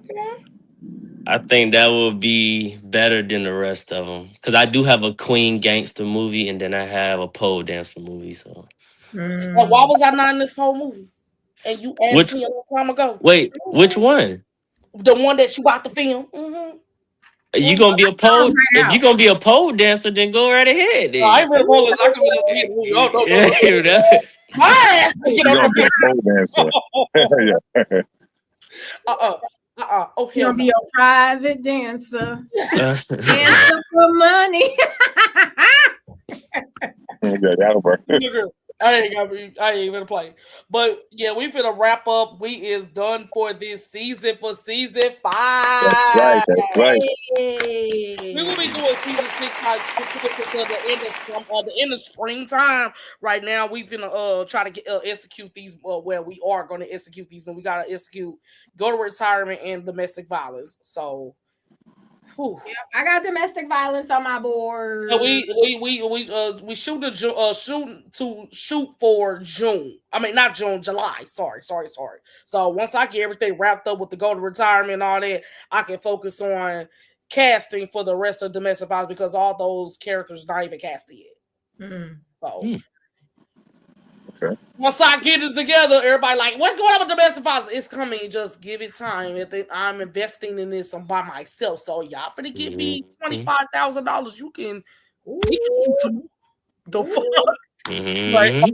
But right now I'm still getting the script is already done. We're getting everybody in order. I'm still reaching out to those that I want to have in the movie or whatever the case may be, let alone the day players and stuff like that. I'm just trying to get these steps because I'm a domestic violence survivor. So this movie is more not like what can I say? It's more intense and it's like this movie have to be right.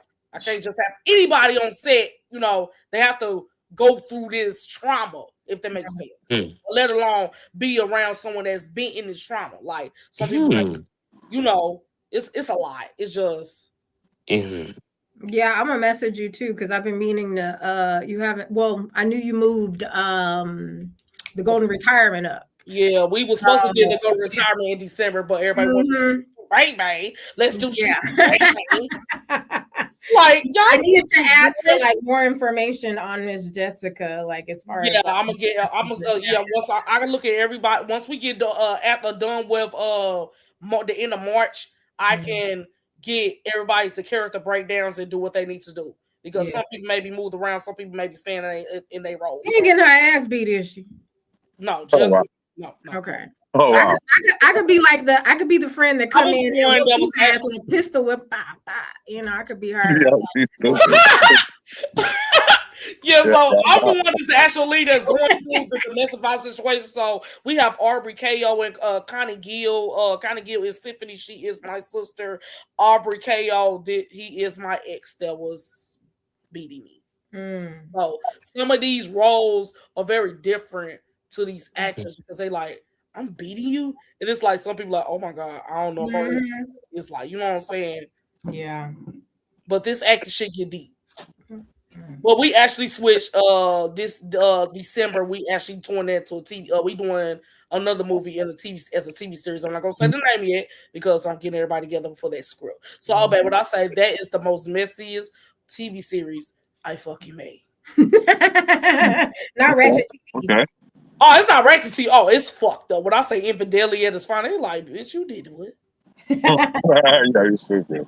We got 4 bitches. We got one bitch pregnant. We got one bitch that's the motherfucker, the lawyer. We got another bitch that's a messy bitch, and we just got the motherfucker that's out here the whole.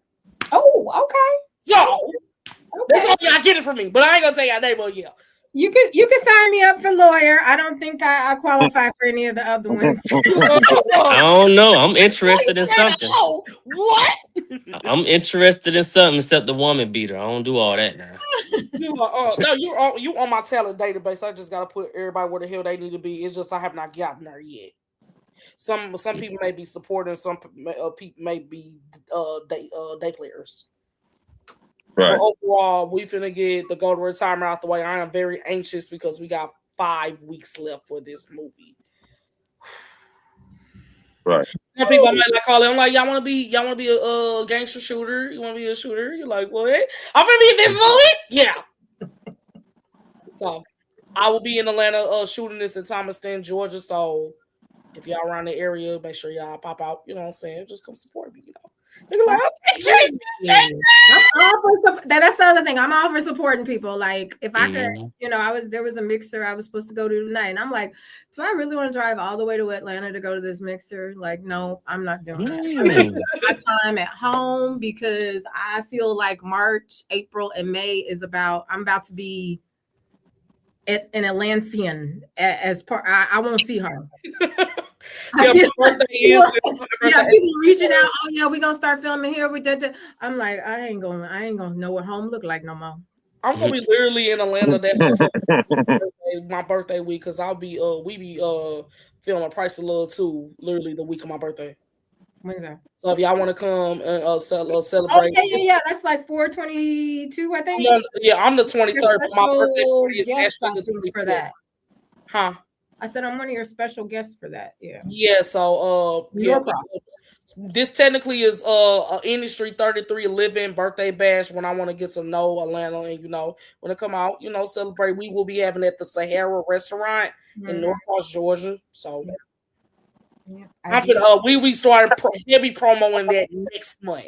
Right now I'm just trying to get this other shit out. So next week is the fucking March. Damn. Duplicity premiere February 28th. Ooh, you got it on my birthday badge. Golly. Okay, clock it. Okay. So we feel do your actual birthday. February 26th. Okay. Got you. So your next Wednesday? Is that Wednesday? Thursday. Okay. And then Tracy, yours is what's Mine's April 23rd, but we're gonna have my party on April 25th, which is that Saturday. So I'm technically gonna be in Atlanta that whole fucking week. So okay. So you shout out to Tiffany G Films. I will be the reader. Did you team Taurus? Baby, when I say I'm the borderline Aries beginner Taurus, that's my reason I'm fucked up. Yeah, it's stupid. My son is April 20th, so. Oh Lord, he the borderline. Yeah. You're fucked up. I'm like, I'm not. Let's get this straight.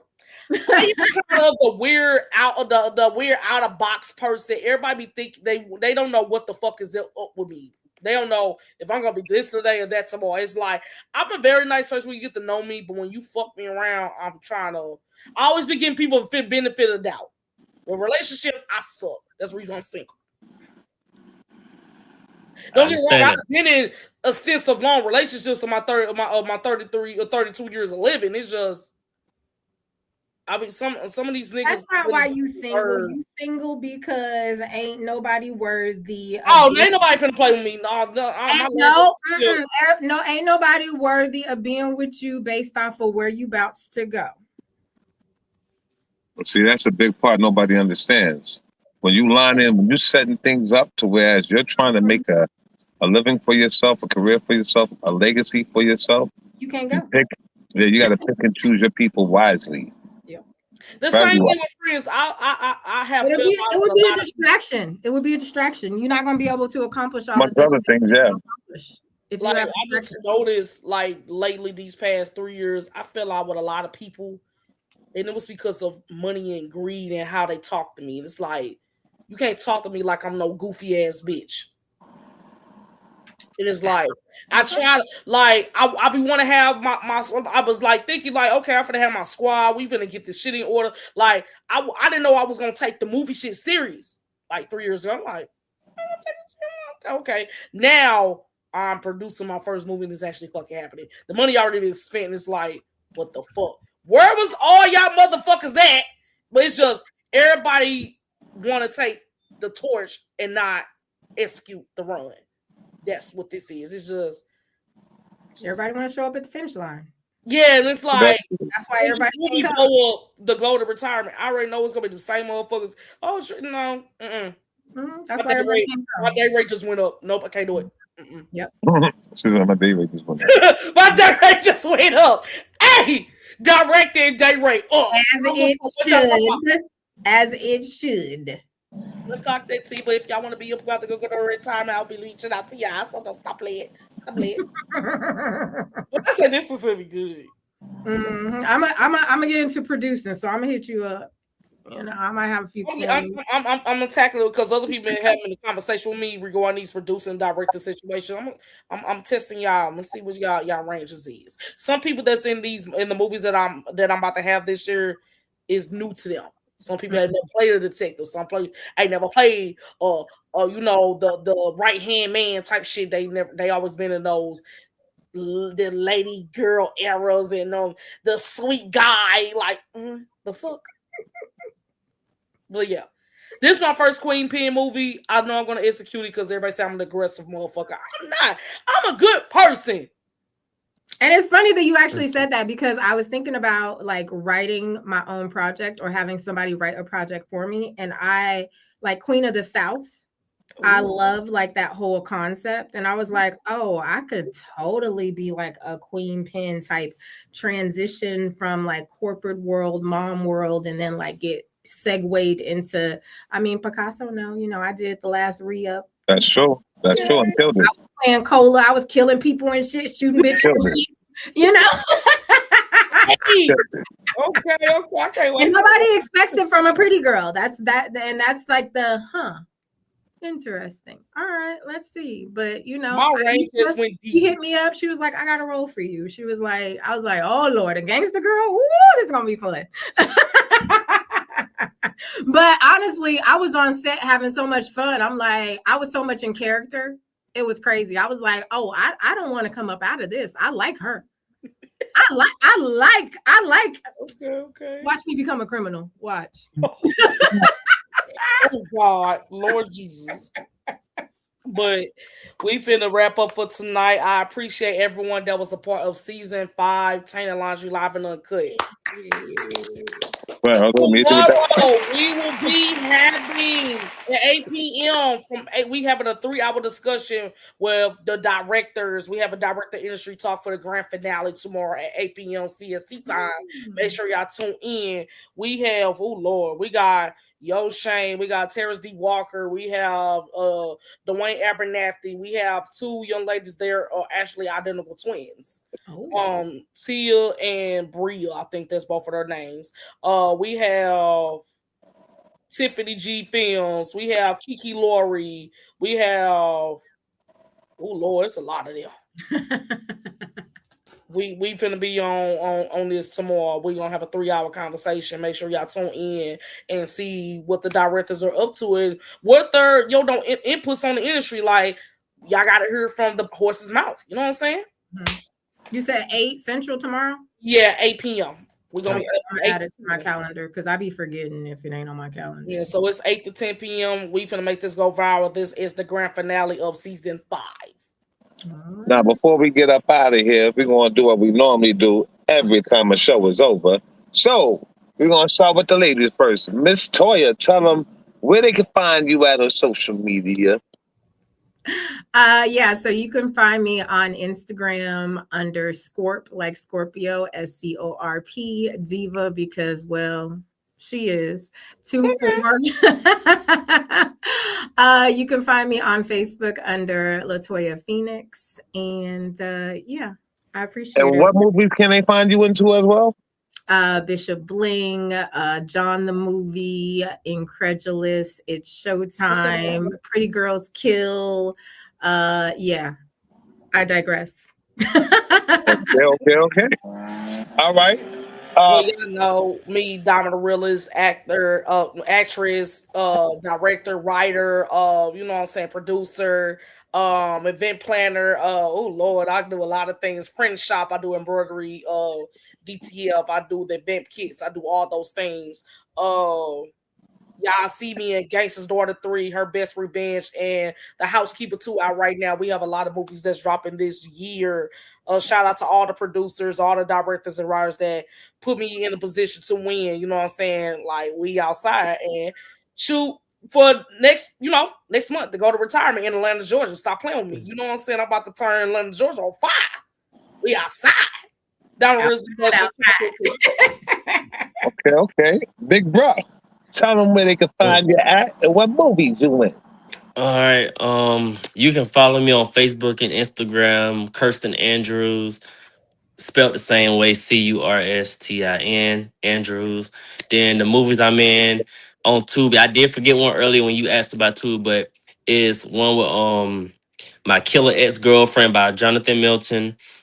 Then we got John the movie. Then we got Callie. Then we got Elijah. And then we got The Past. Then we got The Family Portrait. And we got some more. You know, it's funny. John the movie is actually where I met Curstin. Yeah. Oh, wow. Yep, that's actually the first time we met. I think that was 2 years ago. Yeah, it was about 2 years ago. Yep. We are You Picasso. Okay, so let me just do this real quick. You can find me at Facebook at Dennis Picasso Cruz. You can find me at on Instagram at _committee_records. You can also find me at a theater near you. No, I'm just playing.